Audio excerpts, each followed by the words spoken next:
Somos o Sistema Jornal do Comércio de Comunicação, um dos pilares de negócios que compõe o grupo JCPM, que engloba sistema de comunicação, jovens, empreendimentos imobiliários e instituições sociais. O grupo possui um dos maiores sistemas de comunicação do país. Fazem parte do portal Ené10, com sites nos mais diversos segmentos, a TV Jornal SBT, com sede em Recife, Caruaru, e a Rádio Jornal JCFM, com 7 retransmissoras em todo o estado de Pernambuco.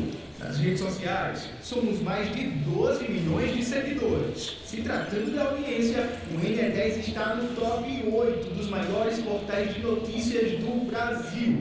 O maior portal de notícias do Norte e Nordeste. É o único neste ranking. Fica à frente de sites como Abril do Grupo Veja, Terra Notícias, CNN Brasil, Folha e Estadão. A Rádio Jornal Pernambuco ocupa o primeiro lugar em número de acessos no Brasil. É o maior site de rádio do país. Na classificação de maior site de TV, a TV Jornal, afiliada ao SBT, ocupa o segundo lugar. E o JC segue sendo o jornal mais acessado e por mais pessoas em Pernambuco. No Brasil, ocupa o terceiro lugar. O portal Ené10 cresceu mais de 730% de abril de 2021 a dezembro de 2022. Os nossos sites contam com tecnologia ponta e exclusivas que ajudam a chegar na frente e estar sempre entre as principais ofertas de conteúdos oferecidas pelo Google. E além de tudo, estamos sempre desenvolvendo novos produtos. Sistema Jornal do Comércio de Comunicação. Somos inovação, porque o futuro nos conecta o tempo todo.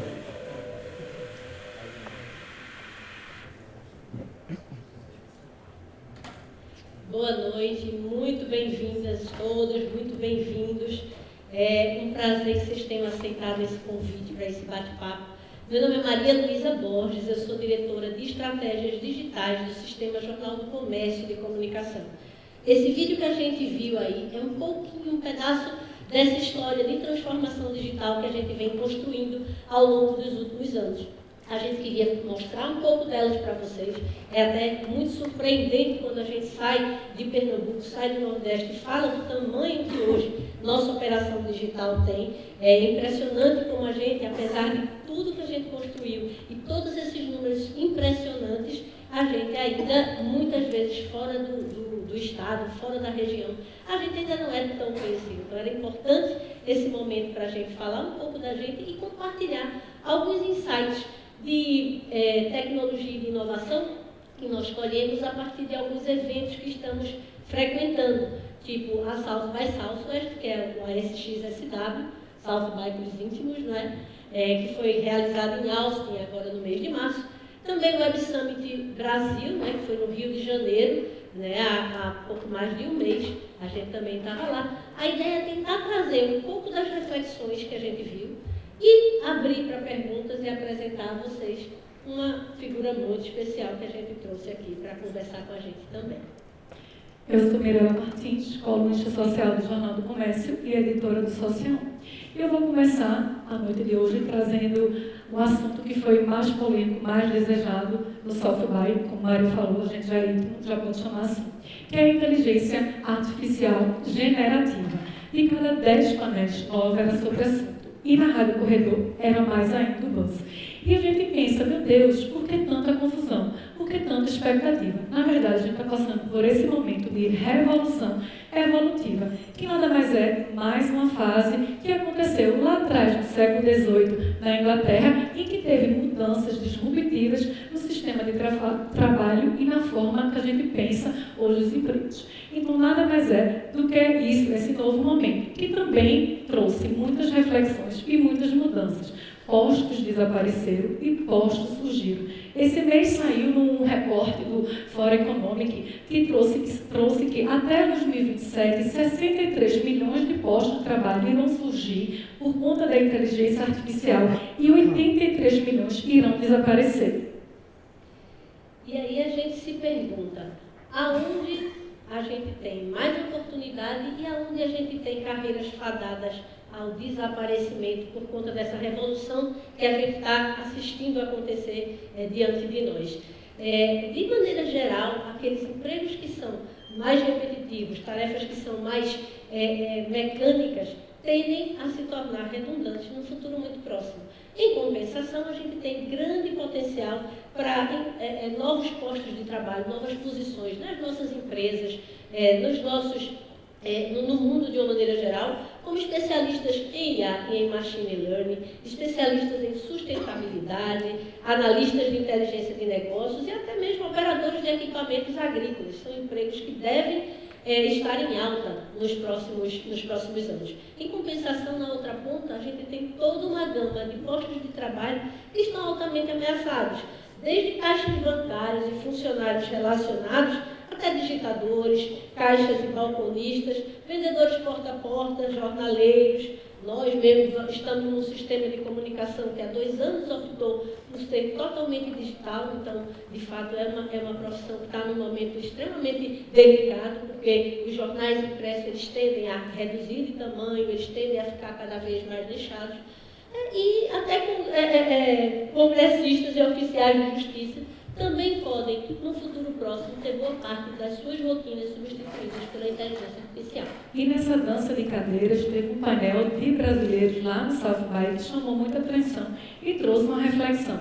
Na verdade, foi o Marcos Castro e Denise Guerreiro, ela inclusive pernambucana, para o nosso orgulho, e ela trouxe uma reflexão sobre o que vai acontecer. E agora? E duas palavrinhas surgem para a gente pensar e levar isso para as nossas corporações. Upskilling e reskilling. Na verdade, o reskilling é uma reciclagem e o upskilling é buscar novas capacidades e habilidades diante desse novo posto de trabalho.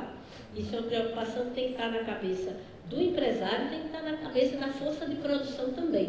Porque a gente não está falando simplesmente de treinar, não está falando de simplesmente rotinas de capacitação continuadas como a gente faz. É muito mais do que isso. A gente precisa de pessoas que saibam aprender, a gente precisa de pessoas que saibam comandar, dar os comandos certos para que a inteligência artificial funcione. Então, toda uma nova gama de habilidades, elas são necessárias e isso vai ser cada vez mais. Então, é contínuo, é uma mudança de mindset que é muito mais do que simplesmente treinar um monte de gente e acreditar que aquilo ali vai mudar o cenário. Eu que adoro uma palavrinha, uma frasezinha para guardar, destaco quando Denise termina o painel dela, ela faz, é muito mais que o treinamento, isso é uma mudança de mindset.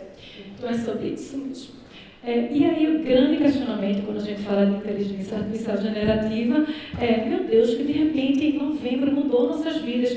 Mas não mudou a partir de novembro não. Na verdade, as pesquisas com a inteligência artificial começam na década de 50 e teve esse booster quando a Microsoft injetou um pouquinho de bilhões de dólares na OpenAI e de repente começou a lançar alguns modelos do GPT até chegar na edição 4 em novembro e todo mundo aqui, eu acredito, que se apaixonou por... Uma boa pergunta. Alguém nunca usou o ChatGPT?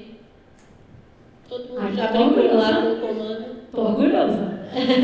E, na verdade, o que é o ChatGPT são assim, as palavrinhas mágicas que a gente tem que ter atuadas na córnea, que, na verdade, é generativo, pré-trainer e transforma. E por que fez tanto sucesso? A plataforma é muito simples, a interface é de acesso para todos e ajuda e muito.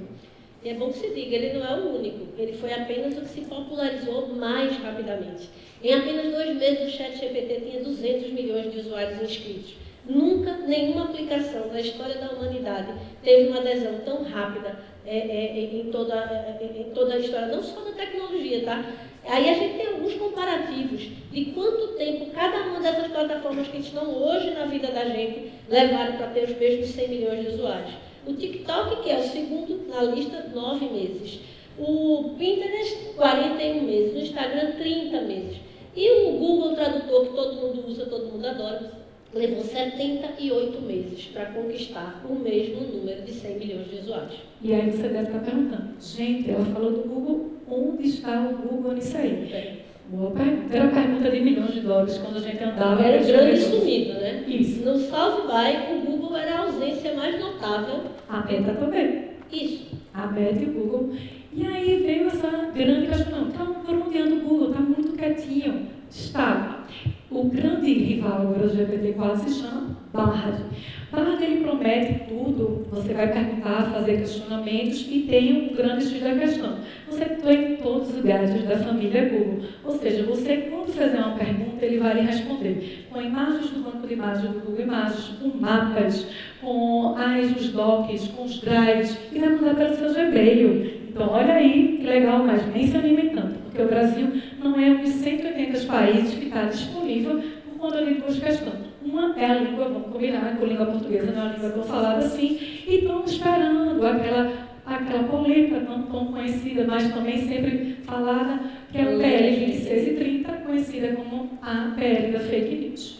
Exatamente. O Google está esperando o desfecho, porque, como vocês sabem, o Google está meio que extremamente estressado com a possibilidade de regulamentação. As Big Techs. As Big Techs como todo. O Google, ele talvez tenha se exposto mais, né, a fazer algumas ações, né, a publicar Colocou até lá embaixo, aquela publicação que ele colocou em toda a busca, né, alertando contra o PL. Então, ele despertou muita atenção por conta das ações. E aí eu faço uma pergunta para você, Maria. Que você muito escutou lá. O IA vai assumir o lugar dos humanos? Bem, essa é uma pergunta que realmente é muito constante em todas as discussões. E o que é que chama muita atenção? Há muita incerteza. Já está entre nós uma geração que muito provavelmente não vai distinguir se está se relacionando com o ser humano ou se está se relacionando com um avatar. Muito provavelmente já nasceu essa geração para quem não vai fazer tanta diferença assim. Então, a IA ela vai muito além da questão do trabalho, do mundo, dos empregos que podem sumir, dos empregos que podem ser criados a partir da IA. Então, é muito complexa a resposta, mas Mirella é uma pessoa bem emotiva.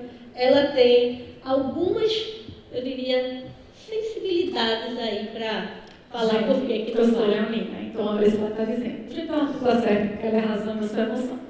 Mas quando a gente fala de inteligência artificial generativa, a gente vai... O que é que a gente não vai substituir, por enquanto?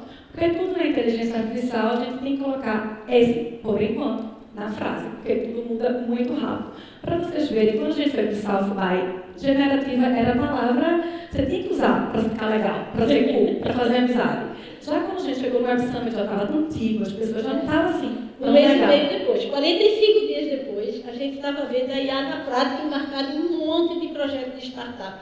Isso fazia um mês e meio que era a grande novidade da história. Piscou já para ultrapassar. Então, até então, que não vai substituir, por enquanto. Na verdade, a gente fala em emoções, sentidos e humor. Essas três, por enquanto, ele não consegue sentir, mas consegue escrever. Eu trago aqui, como sou uma pessoa bem emotiva, como ela bem falou, algumas situações que não tem uma máquina sentir. Escrever, sim. A sensação gelada e refrescante de tomar um sorvete, eu poderia colocar uma cerveja gelada, numa pressada, num caldo escaldante. No verão, olha que lindo. Quem não lembra dessa cena em Titanic, lá atrás, no final de Recife, 1, 2, 3, aquela situação de você ver o pôr do sol com a amor da sua vida, cheirar borboletas no estômago, e sim, a sensação de comer um bolo gostoso de infância. Eu, particularmente, tenho uma receita da minha avó, que quando ela fazia, e hoje em dia minhas primas fazem, eu sinto gosto, eu sinto cheiro, eu consigo até ouvir a gargalhada dos meus primos falando sobre isso. Então, muito emocionante, né? Mirella é uma pessoa emocionante. Mas é importante que se diga, e eu registro, ainda não sente, mas registra tudo o que está acontecendo. Então, a IA ela tem capacidade de processar informações a partir de tudo o que está acontecendo. Agora, uma imensa multidão, e você consegue saber qual é a emoção que está ali, qual é o sentimento dominante, o que é que as pessoas estão tendendo a fazer, se está todo mundo distraído, se está todo mundo prestando atenção.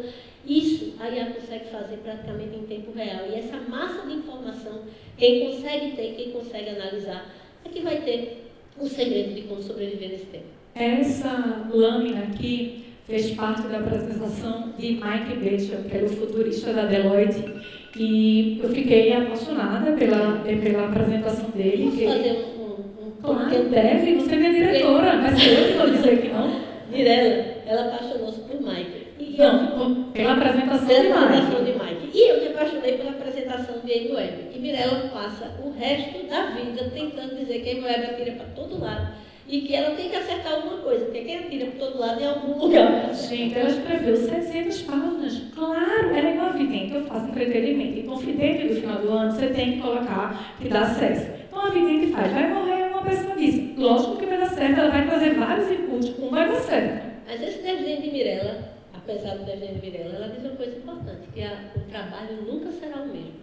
E esse é um desafio para todo mundo ter na cabeça. Enfim, essa apresentação, Brief History of the Future, que ele trouxe, e isso aqui foi feito através da inteligência artificial generativa. Ele disse, por que eu utilizei isso? Porque ele aproveitou a força dos designs para fazerem outras coisas. Então, ele automatizou e ele trouxe eficiência. Enquanto as pessoas estavam realmente produzindo, ele, ao invés de ocupar o design dele fazendo, ele utilizou a inteligência artificial generativa. Eu vou trazer outros cases também, que eu acho que vale destacar. O site de notícia de tecnologia, CNET, ele já produz textos através da inteligência artificial generativa, inclusive o GPT-4. Tem um case da BuzzFeed, que foi outro painel que eu fui, eu adoro BuzzFeed, e ele criou uma ferramenta de buscar como você se tornar influencer. E com isso ele contratou 60 pessoas para trazer inputs. É muito interessante essa ferramenta porque ele não traz apenas uma frase, ele faz um texto. E ele trazia um QR Code e você brincava, né, para ver se estava. Eu tentei virar influencer e não tive sucesso. A máquina disse a ela, desista, ela não vai ser uma influencer. E você deve estar pensando, e aí? A gente já usa? Sim, eu já uso. E é interessante que lá no Social 1, que eu dirijo, a gente já utiliza o GPT-4 para me ajudar nas matérias e vale a pena destacar que para utilizar isso, eu tenho que informar ao meu leitor que aquela matéria foi feita com input e com a inteligência artificial para sempre usar da ética e da transparência. É importante dizer, nessa tarefa que a gente tem de informar, é muito difícil para a máquina. É muito difícil você garantir que o que veio da máquina está correto. Então, checagem é obrigatória se você for usar a informação da máquina, e às vezes checar é tão mais difícil do que apurar. Então, muito provavelmente você vai ter uma máquina afeita mais a fazer tarefas de correção, de sumarização, de sugestão de um título, sugestão de um resumo, mas a tarefa mor do jornalismo, de apurar, de conversar, de descobrir uma informação exclusiva, ela tem que continuar sendo da gente. Nós usamos inteligência artificial, nós temos ferramentas que nos ajudam hoje a escrever, né? Nós conseguimos, por exemplo, sugestões de títulos mais eficientes, nós conseguimos, às vezes precisamos fazer uma coisa de determinado tamanho e a inteligência artificial pode nos ajudar a resumir algo que nós já escrevemos, já apuramos. Às vezes tem uma sugestão de como apresentar numa determinada rede social. A gente já tem ferramenta embarcada que a gente consegue fazer isso. Mas a apuração, a geração do conteúdo, essa é uma primazia que tem que ser nossa. Né? E é importante que diga também, a gente tem essa capacidade hoje até de conseguir entender, não é, qual o momento certo de usar e usar isso nas jornadas que a gente cria. Olha, e não é só a Mike que utiliza o GPT-4 nas apresentações deles também, né? A gente vai falar de olho na regulamentação e esse trechinho aqui também foi feito, esses dados também foram feitos via na inteligência artificial, né, Maria? Exatamente. 30% das mensagens enviadas por grandes organizações serão geradas sinteticamente ao longo deste ano, em contrapartida a 2% do ano passado. Vale destacar também o que está acontecendo na Europa agora, o projeto que vai ser votado agora em junho. Pois é, Mirella, obrigada por lembrar. A gente está já com o projeto sendo encaminhado para o Parlamento Europeu, deve ser apresentado agora, que busca tentar regulamentar a inteligência artificial. E por que regulamentar? É óbvio que a gente está diante de uma revolução extremamente transformadora. A gente lembra que a Europa foi pioneira na regulamentação eficiente da questão dos direitos aos dados, né, a privacidade de dados. A lei brasileira, que todos nós precisamos fazer um grande trabalho de adequação, ela foi muito inspirada pela legislação GDPR europeia, né, a LGPD brasileira, ela foi exatamente inspirada no que os europeus fizeram antes. O que é que a gente precisa ter na cabeça? Hoje, diante de toda a massa de dados que está sendo analisada, diante de tudo que nós estamos vivenciando, é preciso urgentemente se pensar em como isso vai ser gerido. Não é? Porque hoje você tem grandes corporações fazendo todo esse trabalho de análise de dados, e ninguém sabe exatamente a caixa preta que tem ali dentro, ninguém sabe como isso é processado, como essa inteligência foi treinada.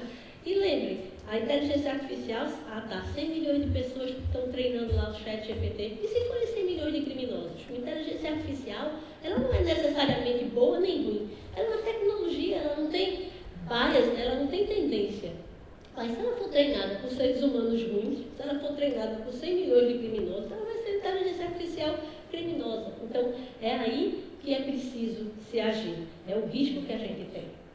E aí eu trago alguns números aqui do mercado de AI e vou apresentar outros para vocês, que eu acho que vale a pena destacar. Esse ano, 20% das mensagens oriundas das corporações serão feitas pela inteligência artificial generativa.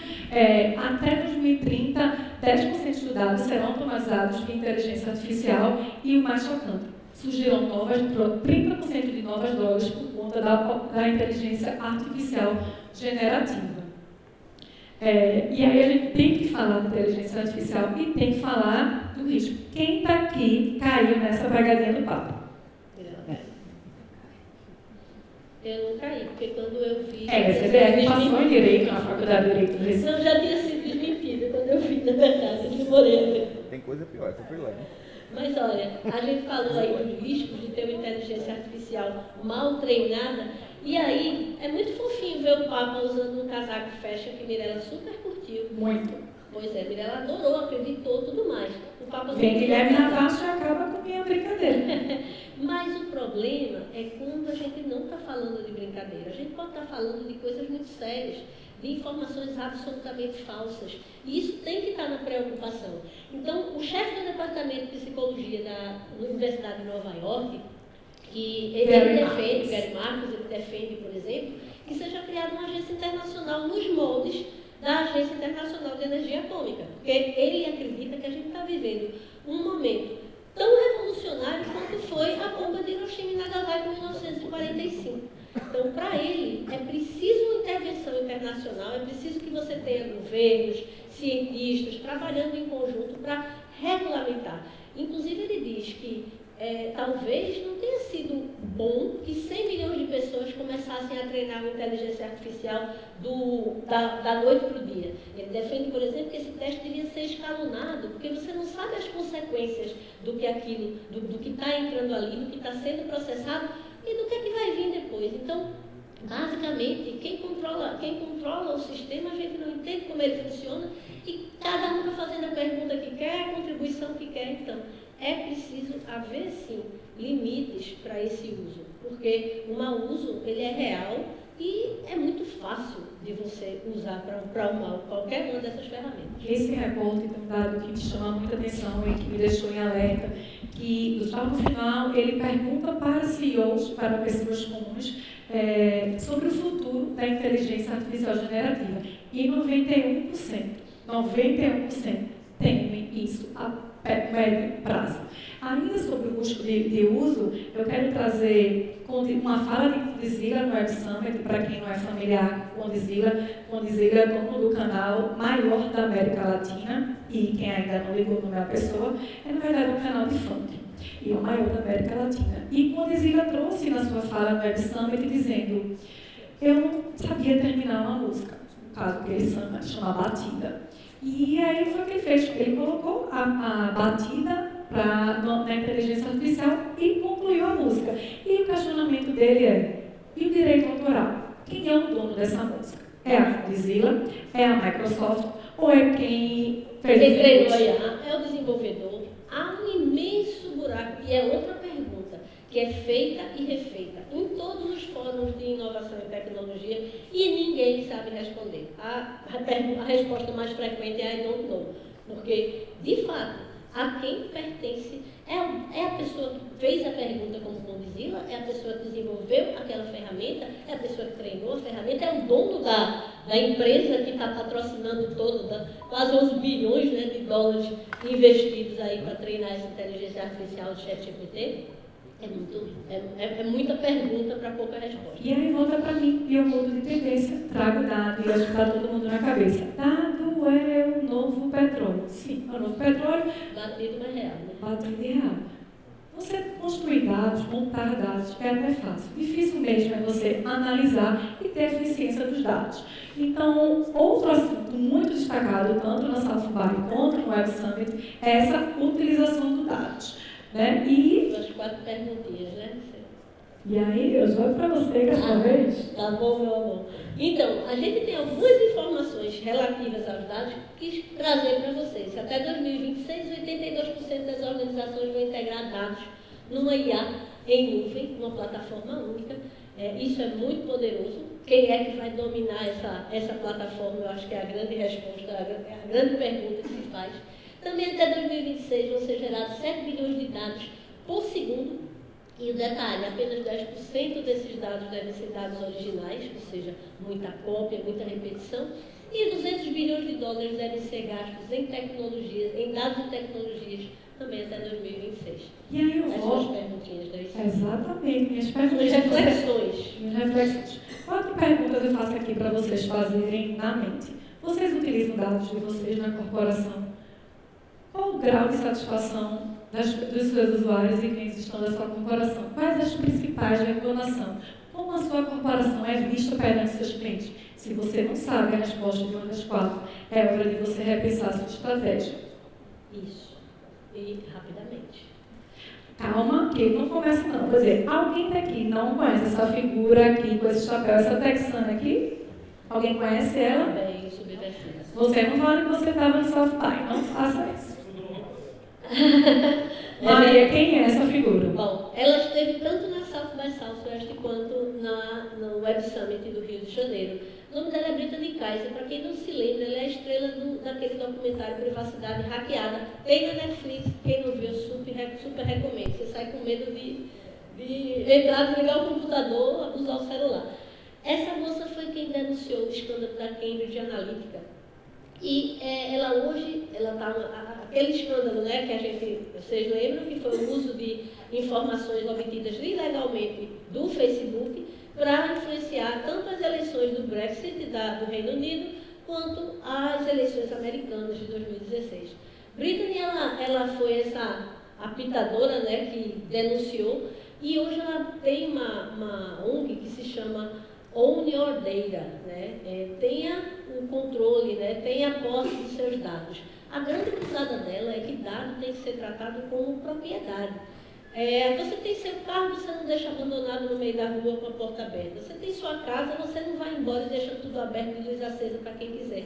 Mas você faz isso com seus dados, que são a sua vida, que diz por onde você andou, que dizem o que é que você comprou, que dizem o que é que você comeu, que horas você come, como é que você come, com quem você anda. Os seus dados, eles dizem isso o tempo todo. Então, na opinião dela e de toda a ONG que ela hoje lidera, a gente precisa ter os dados tratados como se fosse uma propriedade.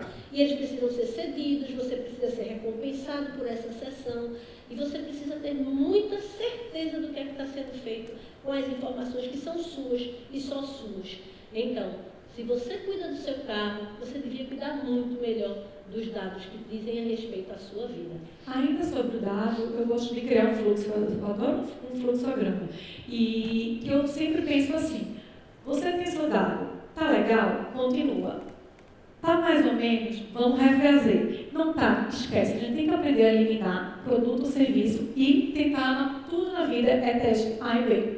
O uso eficiente dos dados, né? Volta para mim de novo, eu trago outra tendência para vocês, jornada do consumidor. Essa, particularmente, é muito cara para mim e, sobretudo, pela mudança disruptiva que teve. Trabalho que a gente vem vivenciando, né? Exatamente. Porque antigamente a gente tinha uma jornada do consumidor, o Miguel está aqui, que sabe bem disso publicitário, que era ou on ou off. E agora a gente tem uma palavrinha linda, que é omnicanalidade. Treinei muito para falar essa palavra em português, gente, né?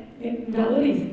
E o que é essa omnicanalidade? É você trabalhar tudo em conjunto. Você tem a mídia tradicional, a rádio, a TV, os outdoors, você tem o website, uma landing page boa, com robustez, com todas as suas informações, com os seus produtos, com o seu serviço, com os seus telefones, com excelente experiência do usuário. Você tem uma newsletter.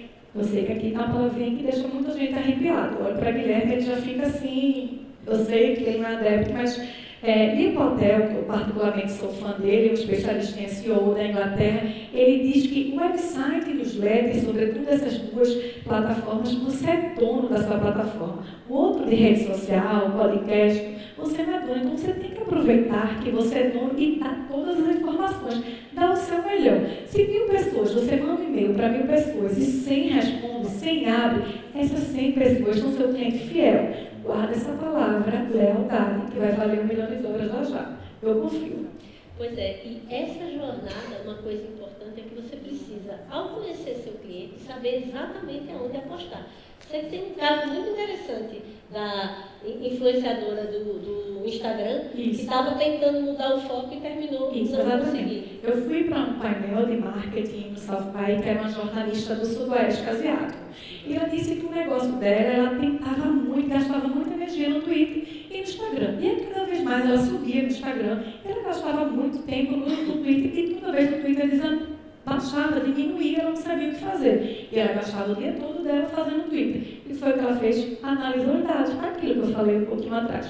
Analisou dados e viu que não dá para ser bom em tudo. A gente tem que ver onde é que a gente tem um match, palavrinha da moda, e dar nossa energia a ele. Não deu certo, esquece. Vai ser uma coisa só? Não, é uma jornada. E a gente lá no sistema, a gente muito que hoje vive essa jornada. Né? A gente aprendeu que tem determinado momento em que você está na hora de apostar em determinado conteúdo para o site, tem determinado conteúdo que você deve apostar mais em determinada rede, porque há uma especificidade na hora que você decide como é que essa jornada omnichannel vai acontecer. E é uma coisa que a gente faz tanto para os nossos produtos, como para também produtos dos parceiros da gente. Eu falei de website, newsletter, de out of home, das mídias sociais, e deixei o podcast por último. O podcast é o queridinho dos Estados Unidos no momento. A gente, todas as vezes que eu entrei no painel, tinha alguém dizendo que tinha feito um podcast ou tinha um podcast. A gente vê que o podcast está engatinhando aqui no Brasil, mas não é o boom que tem nos Estados Unidos. E eu disse, por que o podcast é tão legal? O podcast ativa um gatilho da neurociência chamado autoridade, exclusividade. As pessoas ficam sabendo. E como é que você consegue ter esse podcast para ter essa autoridade? Você tem que ter um conteúdo específico. Não adianta fazer um podcast, eu vi que a Alexandre está aí, sobre direito. Vou fazer um podcast de direito. As pessoas não querem saber. Então, se você trabalha com tributário, faça um podcast de tributário. Mas não adianta assim copiar um colega que fez legal. Você tem que ter um conteúdo original, autêntico. Você tem que mesclar academia, você tem que mesclar com cases, você tem que mesclar casos que deram certo. Trazer isso. Então, assim, tem que ter um binômio. Originalidade e especificidade. E aí você tem essa palavra, como eu falei, eu adoro uma frasezinha, que Neil Patel diz que, na verdade, é uma orquestra, todo mundo deve estar ensaiado por um único pensamento, não adianta gastar energia e dar o melhor de si sem o diálogo e sem a unidade. E aí, vamos para os 4 pilares, e eu começo para a comunidade, que é um pilar que eu fui para vários painéis de marketing no South By, e comunidade estava nos 10 que eu fui. E por que a comunidade? Quem daqui tem vontade de se sentir pertencido a uma marca, de saber que construiu aquela marca junto com você, de ter esse diálogo da marca me envolver, de eu seguir o que a marca prega. Então, isso hoje em dia é muito caro, fazer com que as pessoas vislumbrem a sensação de pertencimento. Para o quê, Maria? Reciprocidade. Opa, aquele momento que eu fiz alguma coisa que não deveria. Back, Mirella. Ah, Ufa. você já está em experiência. Opa, adorei. Vamos continuar. Passei. Não, é pegadinha, é para animar. Eu vou falar de reciprocidade mesmo você não abrindo, tá? Eu tive num painel da Gayle Hyman e fiquei bem impressionada quando ela fala que a gente... que a gente precisa ter uma via de mão dupla. Você fala, mas você precisa escutar, e isso tem que gerar uma conversa. Então, o seu relacionamento com o seu cliente, com o seu público, com a sua audiência, ele tem que ser um relacionamento de 2 vias. Isso a gente aprendeu lá, né, Rafael de Midas, o quanto foi importante a gente instalar dentro do Sistema Jornal do Comércio uma área exclusiva para interagir com as pessoas nas mídias sociais. Isso faz muita diferença. Fale, mas escute.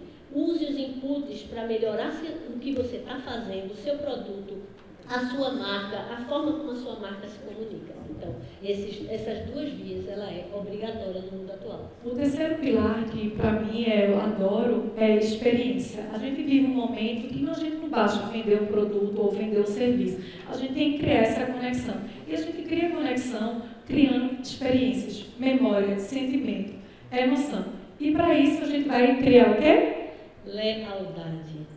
A gente vive num mundo onde parece que a busca é pelo menor preço, pela melhor oferta, pelo maior desconto. Nem sempre. Quando você tem um público fiel, que se sente ouvido, se sente parte da comunidade, percebe que você age com reciprocidade, é possível que ele abra a mão e pague até um pouco mais pelo seu produto, pelo seu serviço, porque ele reconhece que tem um valor ali que é intangível, que é mais do que simplesmente o preço ou o desconto. E aí, volta para mim novamente e eu quero dizer a vocês que sejam bem-vindos. Vocês todos serão centenários, se Deus quiser. A gente está no momento de etarismo, e etarismo foi algo muito falado no South by, no Web Summit, que a gente vai chegar, espero que todo mundo aqui está todo montado juntos, os centenários. Mas não é qualquer centenário. Essa geração que vai chegar lá, a gente vai ter qualidade de vida, vai ter felicidade. E isso chama muita atenção, porque até 2050, a população do planeta vai duplicar e a população dos octogenários irá triplicar. Atualmente, nos Estados Unidos, 46% da população é acima de 50 anos. E segundo o IBGE no Brasil, em 2060, um quarto da população brasileira terá acima de 60 anos. E tudo isso, esse mar maravilhoso, é por conta de quê? Bom, a gente tem uma expectativa só neste ano de que esse mercado seja em movimento nada menos que 17 trilhões de dólares. É muito dinheiro em jogo, é muita gente com capacidade de consumo e é muita gente chegando numa idade que antes talvez fosse até impensável, mas chegando com qualidade de vida, chegando com saúde e com expectativas. Eu fui para esse painel com Dani Viana e Arthur Rebelo, que são aqui do grupo, e a gente ficava assim, impressionado com esses números. Esse número foi do report do Euromonitor e a gente saiu assim impactada. E aí a gente deve estar pensando, como é que a gente vai chegar? Como é que a gente vai atrair esse público? A gente tem que trabalhar as dores desse segmento. E as dores é criar soluções para saúde, mobilidade, segurança, a solidão. A solidão, sobretudo nos Estados Unidos, que tem uma cultura diferente da nossa, chamava muita atenção. A própria discriminação, a pessoa mais velha não chama para o mundo. Então, esses são os pontos que a gente tem que resolver as dores. Lembrando que, enquanto está muita gente pensando na geração Z... Isso, tem um monte de gente tentando pescar nesse oceano vermelho da geração Z, ou até já preocupado com a geração alfa que vem aí com a mudança cultural incrível. E tem muito pouca gente tentando trabalhar com essa faixa etária. Então, essa foi uma lição que a gente viu muito forte. Essa é uma tendência e essa é uma grande oportunidade que muitas marcas, muitas empresas estão perdendo. Há um oceano azul dos maiores de 50, no qual eu orgulhosamente me incluo. Eu não, e estou muito longe disso. Mas chega lá. Eu queria agradecer, esses são os pontos que a gente trouxe. Eu vou chamar Guilherme Ravaz para dar a palestra dele, que vai ser maravilhosa, com certeza. E aqui está um QR Code, quem tiver interesse em falar com a gente. E eu gostaria de destacar que nós somos uma empresa de comunicação que trabalhamos com solução voltada para a experiência, utilizando nossas vidas. Então, fica à vontade em contactar-nos aí no Unipage ou com a gente pessoalmente. Venha assim, bora, Guilherme Ravaz, trabalhar aqui. Queria apresentar. Quero apresentar. A gente tem muito orgulho de trabalhar com o Guilherme já há 2 anos. Guilherme é consultor de empresas de mídia e de marketing e, entre elas, o Sistema Jornal do Comércio desde abril de 2021. Ele está com a gente.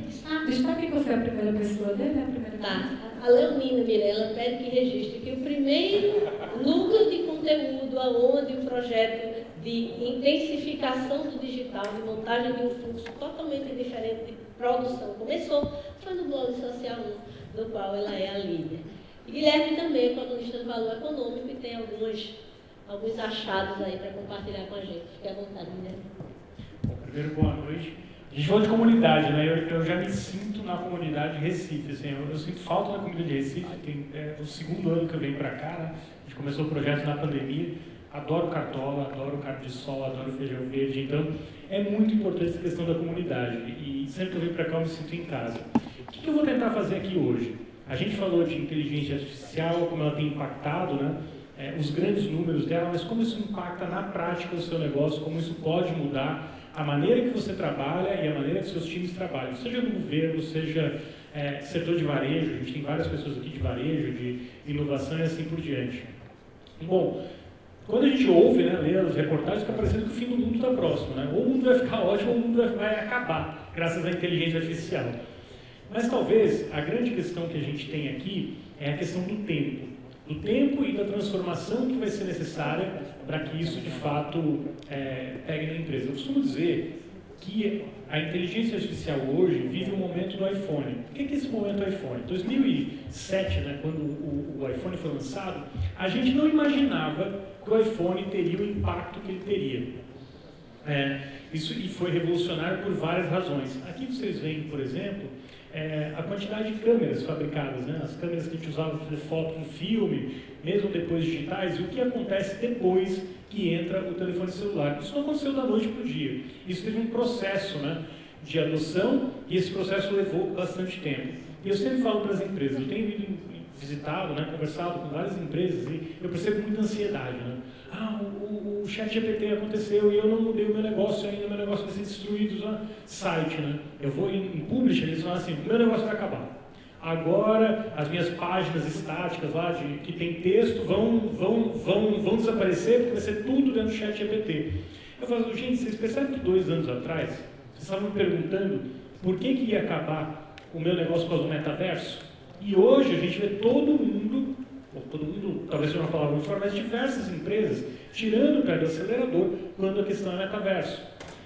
3, 4 anos atrás, agora tem o Bitcoin vai revolucionar tudo. Então o que a gente revolucionar tudo, acabar com o banco, vai ser tudo moeda digital. O que a gente percebe? Tem uma curva de adoção, e aí o que é esse momento iPhone? O verdadeiro impacto, as grandes transformações, provavelmente não acontecem na hora. Aquilo que é muito disruptivo leva um tempo para ser adotado. Deixa eu passar aqui. Por que isso leva um tempo para ser adotado e, no caso das inteligências artificiais, é tão importante? O telefone celular, o iPhone, ele trouxe para o bolso a capacidade do computador. O computador que tinha, ou seja, um desktop, e ele podia fazer muita coisa, mas eu não podia levar esse computador para onde eu ia. Como o telefone celular permitiu eu colocar o GPS, eu colocar giroscópio, né, para entender para onde está apontando o telefone, aquela série de tecnologias embarcadas no telefone celular, ele permitiu que surgisse o Uber, permitiu que surgisse o Tinder, uma série de aplicativos de entrega, toda uma economia que a gente nem imaginava que tivesse presente ali. Quando eu olho, por exemplo, para a questão das câmeras que desapareceram, é óbvio que empregos foram exterminados pelo telefone celular. Por outro, uma série de novos empregos surgiram, inclusive empregos menos qualificados, como entregadores. E antigamente não existia porque você não tinha a possibilidade ali, ou era muito mais limitada, sem o telefone celular. Agora, por que o ChatGPT é tão disruptivo? Porque ele traz o poder do supercomputador, ou dos supercomputadores, para a gente, para pessoas normais. Eu não sou programador, eu não sou especialista em análise de dados, mas quando eu vou no ChatGPT, eu digito as palavras, faço prompt, né, como eles chamam, faço um prompt na minha linguagem, ele me traz uma resposta que avaliou, né, ou analisou milhões e milhões de dados. Eu tenho essa capacidade de supercomputador. Então, uma capacidade que antes estava limitada a um número muito pequeno de pessoas ou de empresas, hoje está acessível a qualquer um, ou a grande maioria das pessoas, e por um preço muito baixo, muito acessível. É de graça para boa parte das pessoas. Então, a gente traz o poder do supercomputador até para o bolso da gente, né? Já chegou a versão do ChatGPT para telefone celular, foi lançado dias atrás. Bom, então, o que o ChatGPT vai fazer, assim como as tecnologias e as generativas, é trazer os superpoderes cognitivos. Né? Se as máquinas a vapor, né, quando a gente pensa na revolução industrial, deram superpoderes físicos, né, para a gente, usando a força do vapor para realizar tarefas numa grande escala, numa grande velocidade, a IA faz isso com a capacidade cognitiva. E por isso que ela é tão ameaçadora para profissões que até pouco tempo a gente imaginava que não poderiam ser feitas por máquina. Dificilmente a gente, 5 anos atrás, ou 4 anos atrás, imaginaria que teria programa de computador escrito por uma inteligência artificial. Você dificilmente imaginaria que teria uma poesia escrita por um computador. Afinal, poesia envolve emoção. A gente falou aqui, né? A máquina não sente emoção, mas ela pode escrever emoções. Então, essa capacidade que a IA traz, ela vai ser muito disruptiva. Mas isso não significa que ela vai ser disruptiva amanhã. Não significa que você precisa mudar a lógica do seu negócio porque tem uma tecnologia nova que chegou hoje. E a gente se deixa levar pelos modismos. É um fato, assim. Quando o metaverso começou, eu lembro que as empresas chegavam, vou fazer o seu projeto de metaverso, você vai poder entrar no metaverso, se gasta muito dinheiro e não necessariamente se tem o melhor resultado. Por que isso acontece? Eu já citei o exemplo do metaverso no cripto. Significa que as tecnologias são ruins? Não. Não, ao contrário, elas são poderosas, elas têm o lugar delas, mas talvez elas não vão acontecer na velocidade que a gente espera. Nos anos 80, o Robert Slow, ele fez um comentário que você pode ver a era do computador em todos os lugares, menos nas estatísticas de produtividade. Nos anos 80, todas as empresas, ou boa parte das empresas, estavam adotando computador. Aí quando eu olhava a produtividade das empresas, você não via esse resultado na prática aparecendo no ganho de produtividade. Poxa, então eu instalo um computador, eu tenho toda a tecnologia aqui dentro e eu não vejo a produtividade da minha empresa crescer? O que eu estou fazendo errado? Bom, o Robert Slow, ele chamou isso de paradoxo da produtividade. Você traz uma tecnologia nova, você instala uma tecnologia nova na sua empresa, mas não é no mesmo dia ou imediatamente que ela vai trazer o resultado. Estou vendo aqui o pessoal de tecnologia do sistema, né, do Sistema Jornal do Comércio. Eles implementam um processo novo dentro da empresa. Aí o pessoal, não, mas dá trabalho, demora mais para fazer. Por quê? Não é no dia seguinte que a gente vai ver o resultado. Tem uma curva de aprendizado da empresa, da equipe, só que no médio e longo prazo, uma linha de tempo que a gente determina, dependendo da complexidade, a gente vai ver esse ganho de produtividade. Mas quando eu trago uma tecnologia nova, eu tenho um paradoxo da produtividade. No momento inicial, parece que aquela tecnologia é até pior, que ela até tornou mais lento o processo dentro da sua empresa. Entendendo o paradoxo da produtividade, eu acho que, fazendo um paralelo, hoje, da inteligência artificial, me parece parecido com a eletricidade. Por quê? Ela é tão disruptiva, ela é tão poderosa, ela é tão abrangente, que ela vai mudar muita coisa. E essa mudança é tão grande que ela precisa de tempo para ser entendida e aplicada dentro das empresas. Voltando para a eletricidade, em 1881, o Edison falou, bom, eu vou construir estações geradoras. Pô, foi um insight genial. Ele vai vender eletricidade por um preço de commodity para qualquer um que ele instalasse motores elétricos dentro das fábricas. Era óbvio para boa parte dos engenheiros e dos inventores que o motor elétrico tinha uma série de vantagens em comparação à fábrica. Caldeira, um prédio do lado, um eixo que passava pela fábrica inteira. Não era prático o vapor. O elétrico era melhor. Mas por que 20 anos depois que ele lançou a geradora, né, a estação geradora, a adoção da energia elétrica ainda era super pequena? Você vê, 1900, menos de 5% da força motriz, 19 anos depois, só 5% da força motriz era usada pela eletricidade. Era porque a eletricidade era ruim? Não, não era porque a eletricidade era ruim. Quando a gente fala de inovação, a gente precisa entender que a gente vive em modelos ultrapassados. A gente está habitando um momento que a capacidade que a gente tem de entender essa nova tecnologia, de aplicar essa nova tecnologia, ela é altamente limitada pelo que a gente acredita, pelo que a gente vive. Então, tão importante quanto levar uma nova tecnologia dentro da empresa, é você criar essa tecnologia dentro da empresa.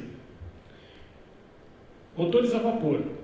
Para os engenheiros que aprenderam a projetar fábrica, criar uma fábrica inteira usando motor a vapor, era natural fazer todas as soluções e pensar toda a fábrica para resolver uma questão de modelo a vapor. Na cabeça dele, usar um motor elétrico que era independente e não precisava de um eixo central, passando força para a fábrica inteira, né? Força motriz, com a elétrica era muito mais fácil. Mas as fábricas não estavam projetadas e não eram pensadas para fazer assim. Precisou morrer uma geração de engenheiro que aprendeu a fazer fábrica usando máquina a vapor para que surgisse uma nova geração de engenheiros já treinados, já habilitados a desenvolver usando a energia elétrica. As próprias fábricas, né? Se eu tenho uma fábrica, eu fiz um investimento. Então, se eu fiz uma fábrica a vapor hoje, 5 anos depois, 10 anos depois, eu não vou fazer uma fábrica nova e botar um motor elétrico. Porque está tudo pensado para funcionar com vapor. O custo de investimento é alto. Quando você faz a conta, você fala, talvez não seja o melhor modelo de negócio. Por que eu estou dizendo tudo isso para vocês? Talvez a linha do tempo não seja a mesma. E provavelmente não vai ser. As coisas hoje são mais rápidas. Mas vocês vão ter que tomar uma série de decisões que vão envolver processos, que vão envolver pessoas, que vão envolver contratações ligadas à inteligência artificial ou qualquer outra tecnologia. Nesse momento a gente está falando de inteligência artificial. E tudo isso vai pesar no bolso de vocês. Eu estou dizendo para vocês não fazerem isso? Não. A gente tem que investir em nova tecnologia. É o caminho para a gente construir a evolução da empresa.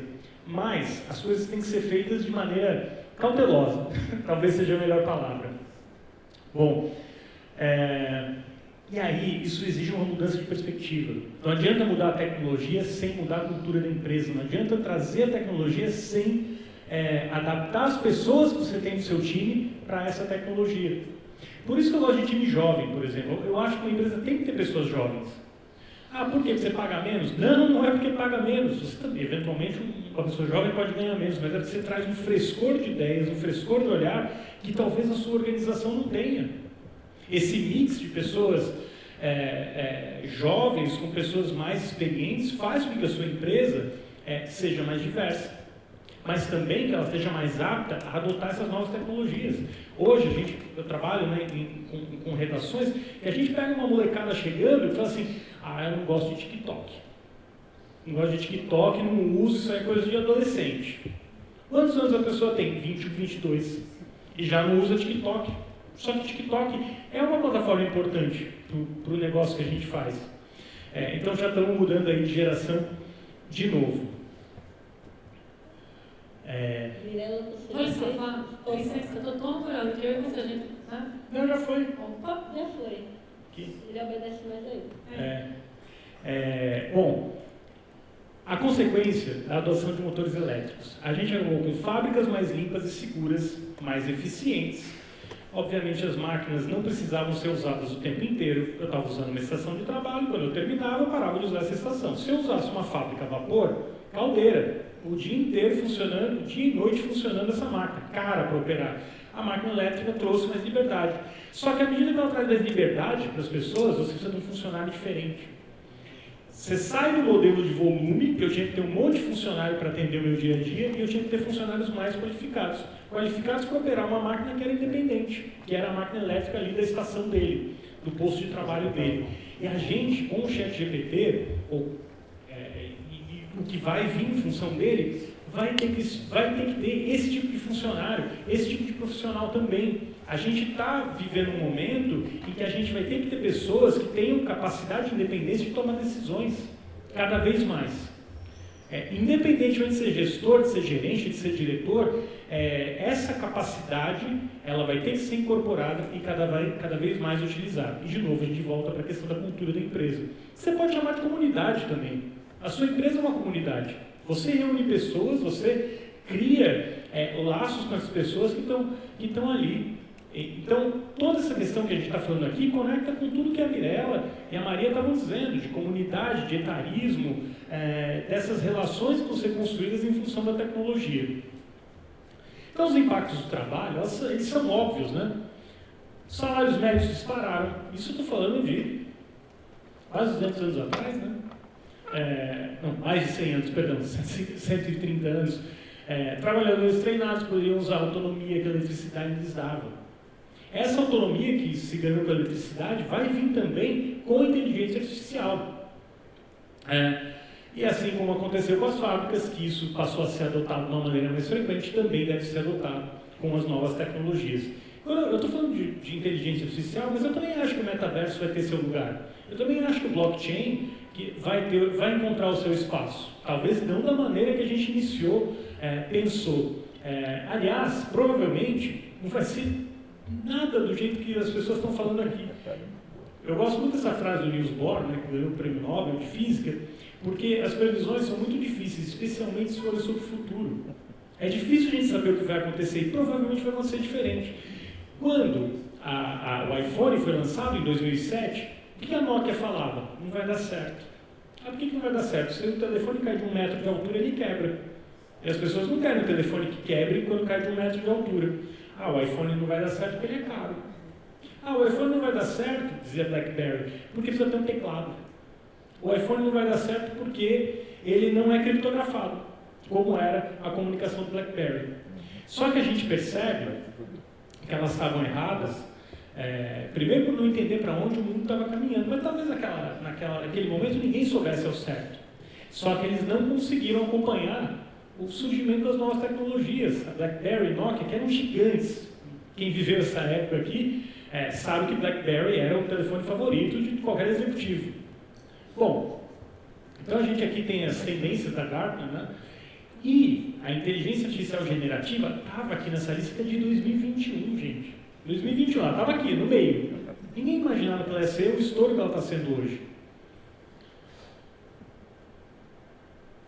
O desaparecimento do trabalho colarinho branco. Lembra que eu falei lá no início que a inteligência artificial, ela traz essa capacidade de realizar até trabalhos que são aparentemente não seriam realizados por máquina, um trabalho intelectual? Isso aqui são dados do último ano, tá? Dos últimos 12 meses. Nos Estados Unidos, indústrias que perderam emprego e indústrias que ganharam emprego. Turismo, construção civil, esportes, comunicações tiveram um ganho proporcional demais. E a gente vê aqui, mercado financeiro, seguro, serviços, contabilidade e imóveis, né? Compra, venda de imóveis, perdendo, porque tudo isso aqui está sendo digitalizado. E a inteligência artificial, inclusive, vai acelerar esse processo. O Google I.O. teve um evento no Google para lançar o Bard, né? que é a plataforma dele. Mas, do meu ponto de vista, foi um evento péssimo. Os slides estavam jogados, parecia que não tinha uma organização. Gente, o Google fez uma apresentação sobre o Bard que faltava um telefone para fazer a apresentação. Por quê? Porque o Google foi pego de surpresa. Ao mesmo tempo que o Google lançou a inteligência artificial generativa e foi uma das pioneiras lá em 2018, boa parte da equipe que está hoje no ChatGPT era do Google. O Google sabia que existia a inteligência artificial generativa, o Google sabia do risco que era a inteligência artificial generativa. Só que, no fundo, a empresa também sabe que aquilo ataca o negócio dela. E o Google não tinha pressa para fazer isso. Mais de 90% do mercado. Para que ele vai mudar o jogo se ele é liderança? Se ele lidera o mercado, tem mais de 70% dos navegadores, tem mais de 70% das buscas. Mais de 90% dos telefones do Brasil são Android. Ao mesmo tempo que essa empresa está pesquisando, está tentando ficar na frente da corrida, ela não tem necessidade de lançar uma nova tecnologia que vá disruptar, né, causar disrupção do próprio negócio dela. E muitos funcionários do Google, frustrados com a velocidade do Google, foram trabalhar no ChatGPT, ou porque estavam frustrados com o rumo da empresa. E esse é um alerta para a gente, porque acontece no nosso mercado também, acontece com toda empresa. Às vezes você é líder do mercado, mas o seu time, ou a pessoa que está na sua empresa, não está feliz por outras razões. Talvez você não esteja evoluindo, talvez ele não consiga construir coisas novas dentro da empresa, dentro daquilo que ele está fazendo. Bom, o que eu fiz? Eu peguei aqui, essas são algumas inovações na semana seguinte do lançamento do Google I.O., que foi o evento do Google que foi falado do Bard. Gente, isso aqui é um espaço de 7 dias, tá? Em 7 dias, todas essas novidades foram lançadas relacionadas à inteligência artificial generativa. Airtable AI. São dona do Google, do Instagram. Essa tecnologia já integrada, né, a Meta é uma empresa muito avançada na pesquisa de inteligência artificial. A gente acaba olhando mais Facebook, Instagram, e às vezes pode até esquecer disso. Mas é uma empresa muito avançada em inteligência artificial. Eles lançaram hoje uma solução que gera texto imagem e testa cada anúncio para ver qual anúncio tem maior e melhor conversão. Gente, você tem noção que hoje, quantas agências têm como core do trabalho dela ficar utilizando campanha? Fazer que essa campanha venda mais? Todo esse trabalho, em tese, pode ser operacionalizado ou otimizado via inteligência artificial. A Meta é uma, mas o Adobe, que é dona do Premiere, e também de outras soluções muito usadas para geração de texto, também já lançou uma solução parecida. Esse anúncio da Coca-Cola. Aliás, você toma cuidado, quando fala assim, isso aqui foi feito com inteligência artificial generativa. Foi usado o Stable Diffusion, que é da Stability AI, só que só 5% da campanha usou, 5% da campanha foi criada com o Stable Diffusion. De qualquer maneira, é muito impressionante os efeitos que se conseguiu nessa campanha. Se você é uma produtora de vídeo, se você cria, ou mesmo uma TV, e cria vídeo, imagem, não dá para você ignorar essa oportunidade que está aqui com inteligência artificial. Essa imagem da Coca, por exemplo, é um caso. Aliás, várias das imagens que vocês estão vendo aqui na apresentação foram criadas por meio de inteligência artificial. A gente fala muito, publicidade, filme, vídeo, mas a inteligência artificial está sendo aplicada de maneiras muito mais complexas.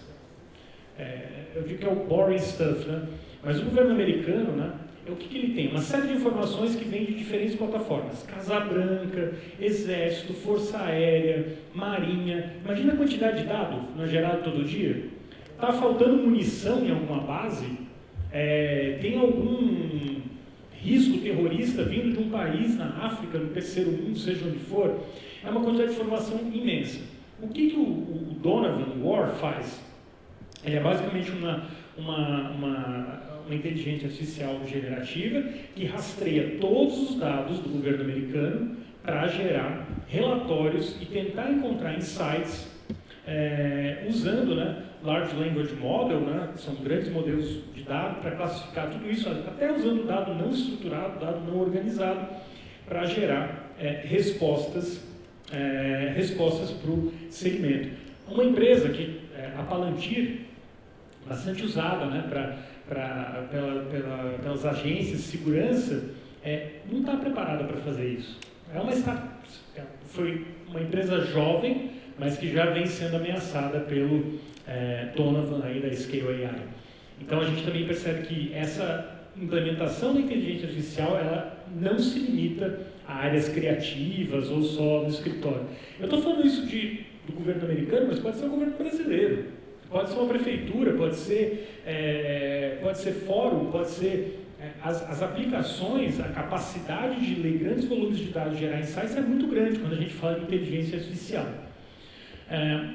Acho que qual é a grande diferença, Aqui, por exemplo, que eu passei sem querer, a gente tem a capacidade de gerar respostas com texto. Então, e travou, voltou. Eu digito basicamente um texto e aí esse texto vai gerar uma animação. Para mim, esse é o grande pulo do gato que a gente tem com a inteligência artificial. É você não ter a necessidade de um intermediário. Eu não preciso ter uma pessoa no meio do caminho para resolver um problema para mim. Gente, isso é tão disruptivo para time de marketing, por exemplo. Time de tecnologia, quantas vezes você não tem que chamar um cara do marketing, um cara da tecnologia, ou um cara de uma área específica da sua empresa para resolver uma questão que você mesmo talvez pudesse resolver. Você só não resolve porque você não tem a capacidade técnica de transformar aquilo em alguma coisa prática. Eu, por exemplo, a Beatriz ajudou a montar a apresentação aqui, fez falou, vou fazer imagem com AI, eu acho que vai ficar bacana. Ficou super legal.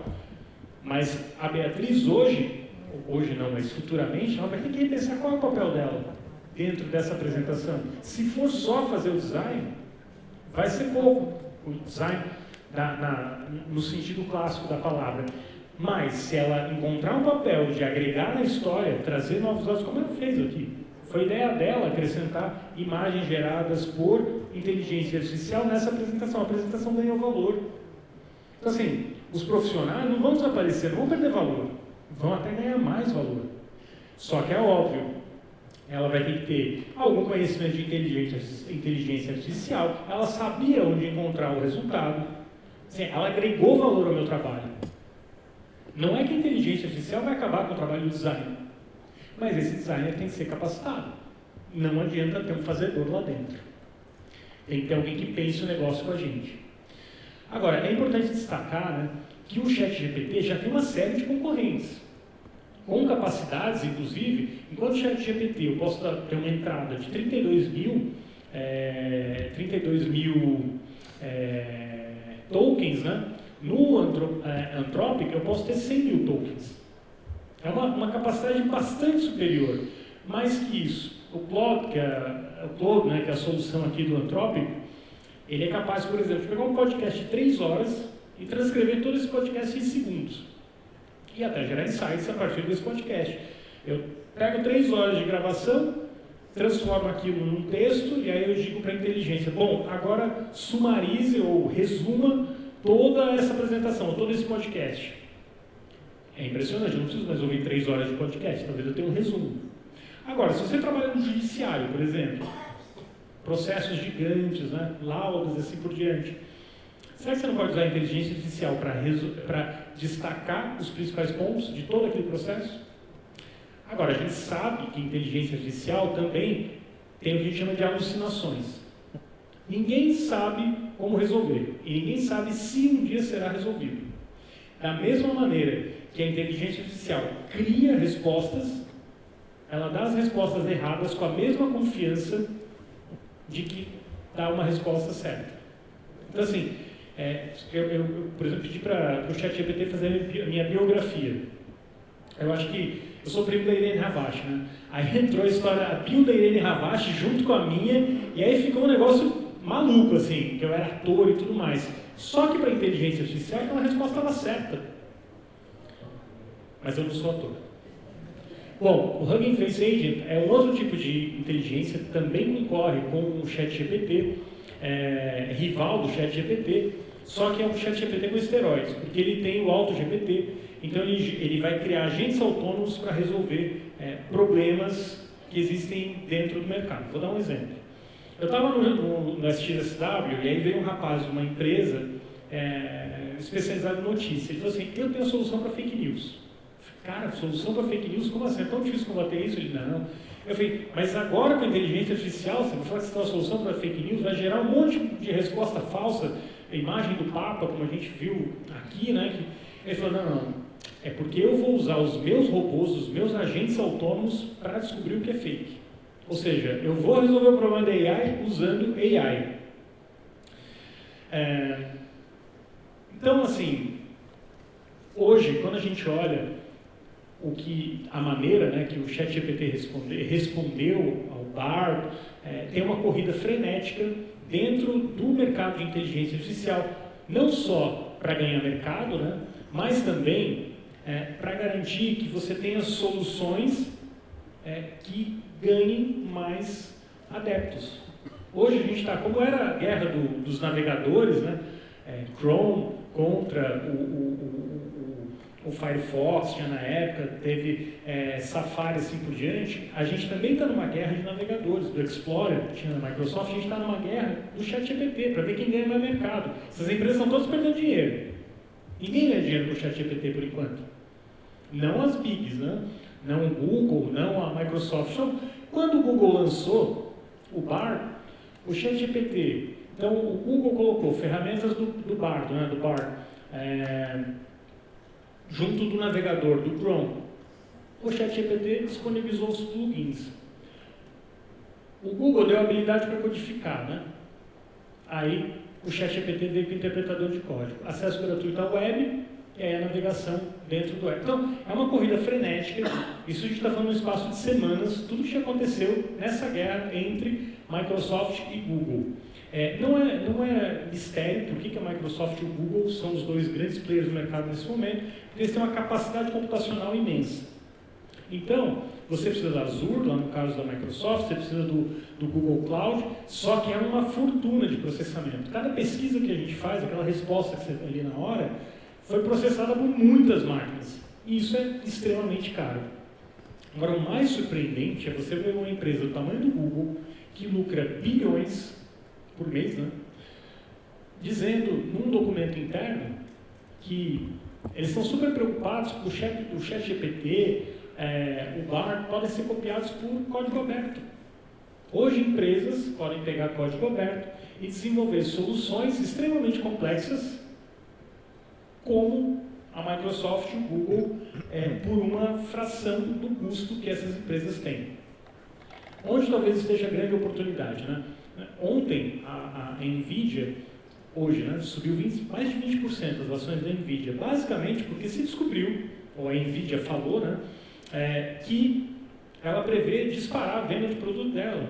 Produto para data center, chips e processadores, porque tem uma demanda muito grande para fazer isso. Tem uma série de empresas entrando nesse jogo. De novo, a gente volta lá naquele momento. Quem vai vencer essa batalha? Se a gente está no momento iPhone, talvez fosse difícil prever que fosse a Apple. Mas junto com a Apple, uma série de empresas apareceu fazendo app, ou vendendo picareta na corrida do ouro, né? Que são as empresas que desenvolveram tela a própria NVIDIA, que cresceu absurdamente graças ao crescimento do mercado de celulares, mas também mercado de computador, de data center. Então, assim, eu acho difícil avaliar a IA generativa, e o Geoffrey Hinton, que é um dos pais, pioneiro da inteligência artificial, ele pediu demissão, né? Saiu do Google, porque ele disse que uma parte dele agora lamenta o trabalho de sua vida. Esse está na corrente que acha que o mundo vai acabar. Ele não só saiu do Google dizendo que fake news, desemprego e destruição de mercado são aspectos inevitáveis da inteligência artificial, como ele disse que é difícil ver como você pode impedir que os maus atores o usem para coisas ruins, diz Hinton. Então, essa é uma visão bastante negativa da inteligência artificial. Mas o ponto é que não dá para botar, a gente abriu a caixa de Pandora, não dá para botar isso de volta na caixa. É muito tarde para que isso aconteça. Então, talvez uma abordagem mais construtiva seja do Jürgen Schmidhuber, né, que também é o pai da inteligência artificial, o Windows, né, como ele é chamado, e ele argumenta que os meios da IA são equivocados, que tudo que os maus atores fazem com a IA provavelmente pode ser combatido com os bons atores da IA. Então, para ele, o melhor remédio é usar a própria AI para resolver essa questão. E, de novo, voltando para a nossa realidade, para a sua empresa. Sem dúvida, é um fato que essas tecnologias, de alguma maneira, vão impactar o seu negócio. Você está no varejo, eu estava ouvindo, né, lá no Web Summit, a pessoa estava... ela tem uma empresa de, basicamente, faz atendimento de call center. Ela falou que o número, 40%, 38% do que é feito hoje nesse call center é automatizado. Ela prevê em 18 meses já está com 60% do atendimento do call center totalmente automatizado. Para várias empresas de call center vai ser um choque, né? Você automatiza, diminui o custo, vai aumentar a concorrência. Agora, vão surgir oportunidades também. Será que eu ter o atendimento mais humanizado não vai ser uma oportunidade de negócio? Nos Estados Unidos, quando você liga para o banco, tem banco que fala assim, você está sendo atendido por uma pessoa nos Estados Unidos. Virou um diferencial de mercado. Então, ao mesmo tempo que a tecnologia puxa para um lado, a experiência puxa para outro. E a gente sempre vai buscar conexão. Esse é um tweet que eu postei no dia 26 de março, quando teve a história do Papa. 3,7 milhões de visualizações. É bastante gente. 4.500 retweets e 35 mil curtidas. Qual foi o meu argumento? Eu acho que por que as pessoas estão tão preocupadas? Basicamente o que eu falei é que se a gente regula a indústria de aviação, você não pode lançar um avião se você quiser lançar um avião. Você não pode lançar um remédio se você não passar por uma série de processos regulatórios para aprovar esse remédio. Todas as soluções ou todas as questões que têm grande impacto na sociedade passam por uma série de regulações. Por que o ChatGPT deveria ser diferente? E eu acho que tem sentido no que eu falei, porque é isso. Eu não tenho tanto seguidor assim no Twitter, tá? Mas tem um resultado aqui absurdo, engajamento absurdo. Então as pessoas também estão preocupadas com essa tecnologia. E se esse tanto de pessoa no Twitter está preocupado com isso, provavelmente as pessoas na sua corporação, na sua empresa, também estão preocupadas. E eu acho que é importante a gente ter essas conversas dentro da empresa também, para entender os caminhos que estão surgindo. Além de entender os caminhos, também perceber que tem oportunidade. Perceber que a gente vai achar a solução e a saída juntos para isso. Porque é um mercado bastante competitivo. Ninguém aqui tem ilusão que não vai concorrer. Mas, ao mesmo tempo, nessas horas é que as empresas podem saltar na frente do seu mercado e podem se destacar. É isso, gente. Super obrigado.